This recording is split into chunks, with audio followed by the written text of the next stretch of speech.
Bismillahirrahmanirrahim. Assalamualaikum warahmatullahi wabarakatuh. Sahabat-sahabat dan kawan-kawan sekalian, kita teruskan perbincangan kita dalam pendidikan Islam, dan kali ini kita tumpu kepada hasil pembelajaran, ya, learning outcome.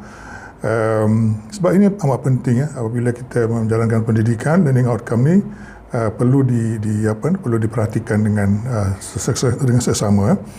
Jadi kita lihat zaman Rasulullah tu, ya, Rasulullah telah berjaya mendidik, ya, sahabat-sahabat daripada jahiliah di Mekah dan Madinah tu sehingga menjadi orang-orang, ya, negarawan yang besar, ya, yang boleh memerintah sebuah kerajaan yang besar. Ya, ketika wafat Rasulullah itu, kawasan pemerintahannya sudah meliputi Arab Saudi sekarang, Syam, dan juga Yaman, ya, Yaman. Dan kemudian sahabat-sahabat meneruskannya, ya, dan pun tidak ada masalah. Zaman Umar, dia telah dapat mengalahkan dua kerajaan besar, iaitu Rom Byzantium, dan dapat menawan sebagian besar kawasan dia, dan juga telah dapat mengalahkan Parsi dan menghancurkan seluruh kerajaan itu dan menawan semua wilayah Parsi. Dan dia tidak ada masalah untuk melantik pentadbir, governors, guru-guru dan juga pegawai-pegawai untuk memerintah kawasan yang begitu luas, ya.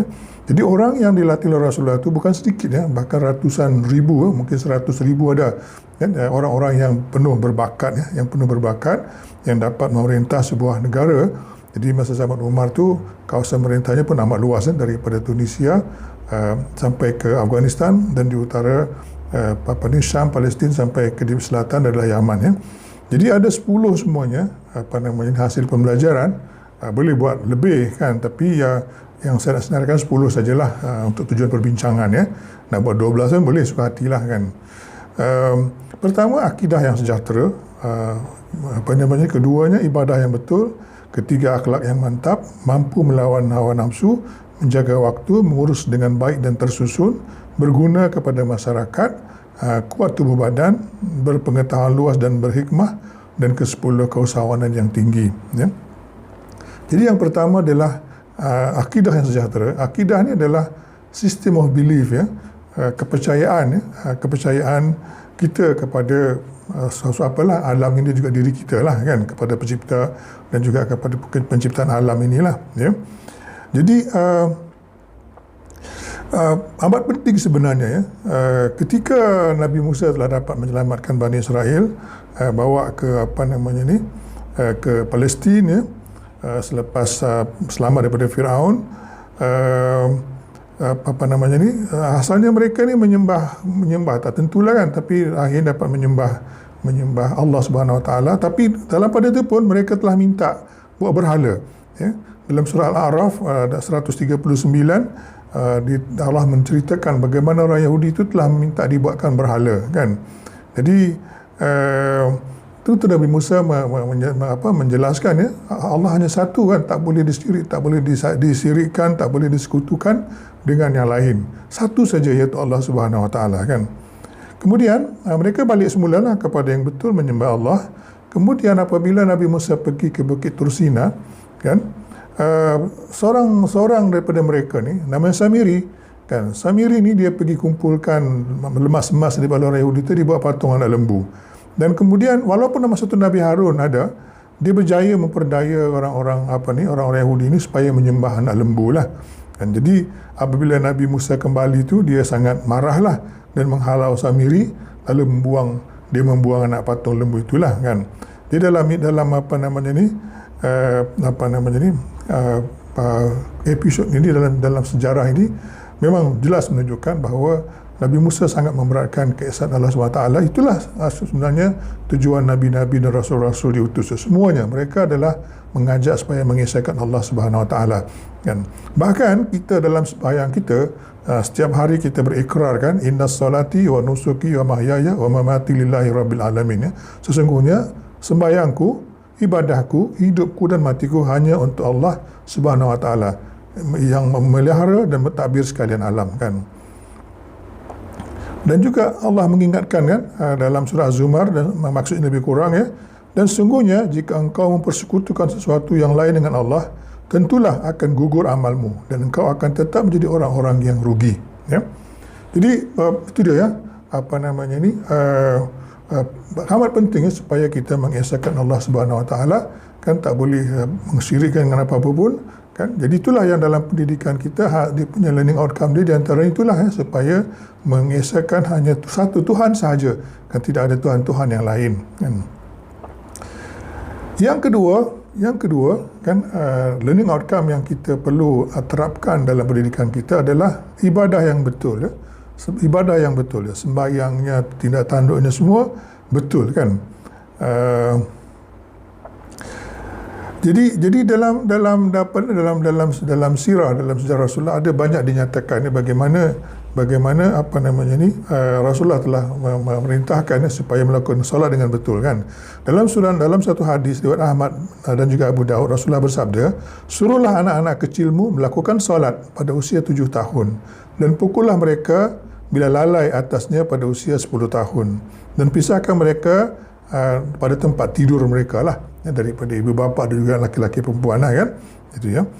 Jadi itu dia, kan, pada kecil lagi kita kena didik anak-anak kita, murid-murid kita, kan, supaya mereka melakukan solat sembahyang dengan betul dan jangan tinggalkan, kan, sembahyang, kan, walaupun sekali, kan. Dalam Quran ada ceritakan seorang yang namanya Luqman, ya. Luqman ini adalah diperkirakan hidup 1000 tahun sebelum Masehi. Sebelum kelahiran Nabi Isa, Jesus Christ, ya, 1000 tahun dia hiduplah, kan. Jadi dia telah berpesan kepada anak-anak dia supaya sentiasa berbuat baik dan tinggalkan yang buruk, kan. Dan ingatlah bahawa walaupun perbuatan baik ataupun yang buruk itu sekecil zarah halus pun jangan anggap ringan, ya, jangan anggap enteng, ya. Kan, sebab Allah catatkan dan itu akan menentukan nasib kita di akhirat nanti, kan. Kemudian dia juga berpesan, "Ya bunaya," katakan, "wahai anakku," dia katakan, sungguhnya itulah tadi disebutkan, kalau ada, kan, sesuatu perkara yang baik dan buruk sekalipun seberat biji sawi, seberat zarah, serta sembunyi di dalam batu besar atau di langit ataupun di bumi, sudah tetap akan dibawa oleh Allah Subhanahu Wa Taala untuk dihakimi, kan. Kerana sungguhnya Allah Maha halus pengetahuannya, lagi amat meliputi akan segala yang tersembunyi, kan. Kemudian juga dalam Quran juga, kan, diceritakan Luqman berpesan pada anaknya, "Wahai anakku, ya bunayya," kata dia, kan, "dirikanlah salat dan suruhlah berbuat kebaikan serta laranglah daripada melakukan perbuatan yang mungkar dan bersabarlah atas segala yang bala bencana yang menimpamu. Sungguhnya yang demikian itu adalah dari perkara-perkara yang dikehendaki diambil berat melakukannya," ya, dalam surah Luqman, ya. Jadi dalam Quran ada satu surah khas dengan nama Luqman, ya. Dan juga dalam Quran juga Zariyat, Allah berfirman, "Wa ma khalaqtul jinna wal insa illa liya'budun." Dan tidak aku ciptakan jin dan manusia kecuali untuk beribadah kepadaku, ya. Jadi itu dia. Dan ini adalah amat penting, ya. Dan caranya kena betul, ya. Tak boleh ikut suka tak boleh ikut suka kita lah, kan. Dan kalau kita tidak lakukan ibadah ni ataupun kita sia-siakan ibadah kita, dalam surah Al-Asr, kan, kita biasa baca, kan, "Wal asri innal insana lafi khusrin illa alladziina amanu wa amilus solihat wa tawassaw bil haqq wa tawassaw bis sabr." Sungguhnya demi masa sungguhnya manusia itu di dalam kerugian kecuali orang yang beriman dan beramal soleh, dan mereka pula berpesan-pesan dengan kebenaran serta berpesan-pesan dengan kesabaran, ya. Jadi itulah dianya, kan, ibadah itu kena sentiasalah dengan amal soleh kita yang betul, kan. Kalau tidak, sia-sia hidup kita ni rugi, kan. Bila kita mati nanti sampai di mahkamah daripada Allah Subhanahu Wa Taala, tiba-tiba kita tak ada apa benda lah, kan. Tak ada benda nak tunjuk, kan, untuk supaya dapatkan tiket masuk ke surga, ya. Dan ibadah ni tak boleh main-main lah, kan. Dia kena sampai kalau boleh, dan kita kena usahakan sedaya upaya kita supaya sampai peringkat ihsan, ya. Jadi ihsan ni Jibril sendiri yang telah mengajarkannya kepada Rasulullah. Jibril ni malaikat yang membawa wahyu, kan. Gabriel, orang putih kata, kan. Jadi ini satu role play dibawa oleh Jibril. Dia tiba-tiba dia datang dalam bentuk manusia yang bersih, baju putih, rambut kemas, datang masuk jumpa Rasulullah, kan. Duduk di depan Rasulullah, masuk sahabat-sahabat ramai ni. Dia tanya, "Apakah Islam?" Rasulullah jawab, "Rukun Islam." "Apakah iman?" Rasulullah jawablah, "Rukun iman." Kan. Lepas tu ditanya, "Apakah ihsan?" Kan. Kemudian Rasulullah jawab, ihsan ialah engkau beribadah kepada Allah seakan-akan engkau melihatnya. Jika engkau tidak melihatnya, maka dia melihat engkau. Ini bila kita melakukan apa-apa pun, ibadah kita yang khusus seperti solat ataupun ibadah-ibadah kerja sehari-harian kita, kita kena ingat bahawa Allah sentiasa melihat kita, kan. Jadi apabila malaikat tu balik tu, orang heranlah sebab Jibril ni dia tanya, dia jawab, kan. Rasulullah kata dia, kan, dia tanya, lepas tu Rasulullah jawab, dia kata betul engkau, benar engkau, kan. Jadi heranlah sahabat-sahabat, kan. Rasulullah jawab, kan, Rasulullah ceritakan bahawa itulah Jibril datang untuk mengajarkan kamu pasal Islam lah, dan kan. Jadi apa namanya ni, itu dia, kan, kita kena didik anak-anak kita, murid-murid kita, supaya mereka akan menjalankan ibadah dengan betul, ya. Dan kita kena usahakan supaya sampai peringkat ihsan, bahawa mereka beribadah, mereka yakin bahawa mereka dilihat, ya, diperhatikan oleh Allah, oleh Tuhan semesta alam, ya, kan. Kemudian yang ketiga, akhlak yang mantap, ya, akhlak yang mantap, ya. Jadi Luqman Al-Hakim sekali lagi saya sebutkan sini dalam Quran. So, satu surah panjang juga berkenaan dengan dia ni lah, kan. Jadi dia telah meminta anak dia, telah memerintahkan anak dia tu, memerintahkan anak dia. Pertama, yang saya sebutkan itulah jangan syirikkan Allah, dan melakukan solat, berbuat baik kepada kedua ibu bapa, kan, bersyukur, sentiasa menghisap diri, kerana segala perbuatan kita walau kecil mana pun dan tersembunyi Allah ketahui, dan menyeru kepada kebaikan, melarang kemungkaran, dan bersabar ketika ditimpa bala. Kan semua ini mesti diambil berat dan diutamakan lah, kan. Jadi nasihat Luqman ni pun sangat-sangat jelas lah, kan, dan supaya jangan takabur misalnya, kan. Ini dalam Quran disebutkan dalam surah Luqman, kan. Dan bila kamu berjalan, jangan sombong, kan. Jangan lagak lah, kan, bila jalan. Bila cakap pun jangan cakap besar lah, kan. Cakap slow, kan, jangan cakap besar lah, rendahkan diri, kan. Jadi inilah contoh contoh yang dalam Quran disebutkan, diajarkan oleh Luqman kepada anaknya. Dan contoh praktikal kita boleh lihat di dalam tindak tanduk Rasulullah lah, akhlak Rasulullah lah, kan. Sebabnya Allah berfirman dalam surah Al-Qalam dalam Quran ni, ya, wa innaka la'ala khuluqin azim, dan sungguhnya kamu benar-benar memiliki akhlak yang agung, kan. Dan juga laqad kana lakum fi rasulillahi uswatun hasanah, dan sungguhnya telah ada bagi kamu pada diri Rasulullah itu contoh ikutan yang baik, ya. Jadi apa namanya ni, akhlak yang tertunjuk oleh Rasulullah itu memang itulah contoh yang terbaik, ya.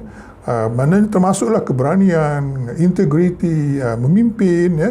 Itu adalah contoh-contoh yang telah ditunjuk oleh Rasulullah SAW. Dan kita kena didiklah anak-anak kita, didik anak-anak kita, murid-murid kita, supaya mereka mempunyai akhlak yang mulia, kan, seperti yang ditunjukkan oleh Rasulullah sallallahu alaihi wasallam, dan juga nabi-nabi yang lain, kan. Nabi-nabi yang lain pun juga banyak contoh-contoh yang baik, yang istimewa yang telah diceritakan dalam Quran, kan. Termasuk tadi Luqman, walaupun dia bukan nabi, tapi dia seorang wise man, seorang yang berilmu tinggi dan dihormati oleh orang, yang hidup 1000 tahun sebelum zaman Nabi Isa, sebelum Jesus Christ, ya. Okay. Nanti kita sambung lagi yang berikutnya, ya. Sekian, Assalamualaikum warahmatullahi wabarakatuh.